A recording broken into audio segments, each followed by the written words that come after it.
So, ayan mga lodi. Ayan. Dahil umaga, ito po yung ginagawa ko araw-araw. Tuwing umaga, ito po yung trabaho dito. Ayan. So, ayan.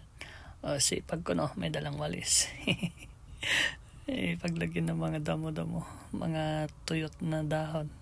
Yan, sipagan mo guys. Yan, sipagan mo boy. Para di ka pagalitan ni amo. Para may hadiah ka.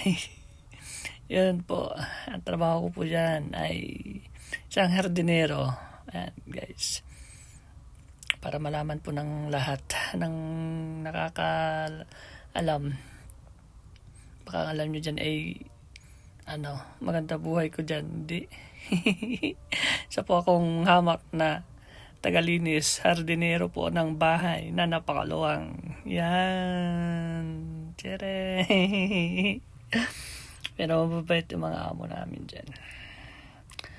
May kasama ako isa. Pero wala siya dyan. Taga-timpla naman ng shahe. Yung parang kape nila. Pag pumupunta sila sa mga estera. Ayan.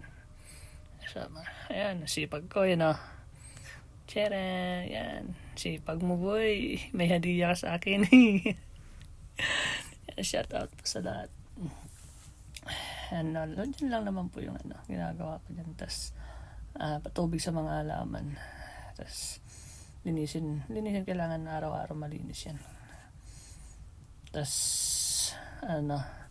ayaw kasi yung matanda yung nakikita niya may mga kalat-kalat. Pero hindi naman sa totaling ayaw niya. Kung may nakikita siya sabihin dapat tanggalin.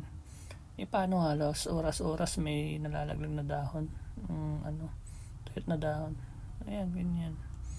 Araw-araw. Pero pag minsan, pagka alam ko na isang araw, papalipas ako ng isang araw. Tapos kinabukasan ulit. Ayan, napagod na si Chong. Okay ka lang?